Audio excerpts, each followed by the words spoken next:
In today's video, I'm gonna share with you what I have learned during building my very first LEGO model in Studio. The fact that pisses me off is that you can't find any tutorials about how to design a LEGO model. Usually you have lots of tutorials about how to use the program or maybe some simple advices, but you don't know how to really design a model from the beginning to the end, like it's fucking magic and it just happens. If you want to design your first LEGO model, I would suggest to start by making a model that you currently have, and preferably a small one. Don't try to redesign one of the LEGO supercars or any huge model, because you are just starting and you need to start small and get to that point where you can design a LEGO supercar on your own or any other model. If you don't have any small model, small I mean something up to 200 pieces, maybe 300, buy one if you haven't. It's about $25 and it will be a great start for you, because you will have a model that you can look at, you can see what parts were used, how it has been done, and you could inspire by that model.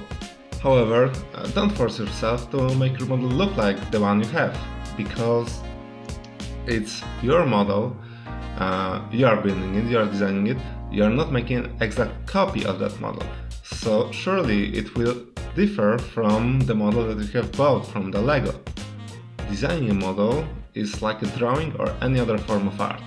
You start from a quick sketch, then add some form and make it better and better with each iteration, and at the end you will have a final model, final piece of art, final sculpture, whatever you want to do.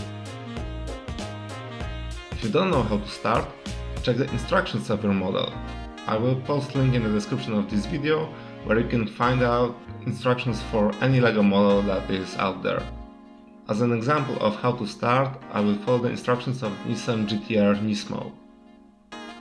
At the beginning we have a base frame, chassis, then we fill model on the back, then we fill car on the front, then we create sides, then we make outside exterior side of the back, then we create some roof on the back, then we create the front and the hood.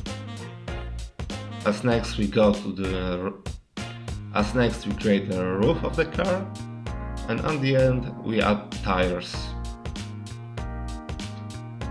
And as it might be misleading, it's a good way to design this model. It's actually the different way that I have designed this one that we are looking at, but that was because I didn't know how to design a good submodel that I will mention later in this video.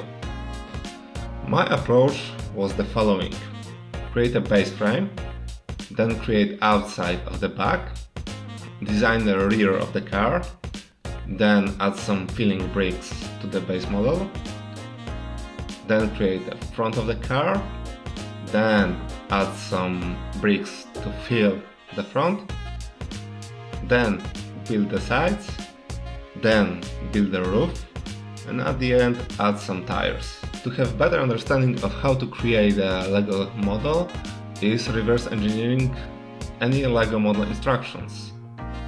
First of all, they are made of submodels, which is pretty obvious. But what's important to know is the fact that instructions doesn't match with a real design. That's because when you are designing, you don't have to build a physical model, you can create some blocks and then add some more parts that you couldn't access physically. Instructions are made for building it physically. During building, in example, you first create a part that connects the submodel to the rest of the model, and then on that you add, in example, rear bumper. In designing, you would build the rear bumper first and then add the connector to the rest of the model. So the main conclusion is that first you need to design your part, then add a way to connect it with the rest of the model. Also, I want to share with you what I have learned during building my first model. I got a better understanding of which parts match and which not. Also, I understood how to create a good submodels, A good submodel is independent of the base model and doesn't rely on it. Also, I have learned that we should use steps during building our model. It makes creating easier, it makes parts more accessible, and doesn't provide all this mess that you get during building your model. Also, I have learned how to use Studio better and its functionalities. That's all for today's video, and if you like this content, please leave a like, share and subscribe, and see you in the next one.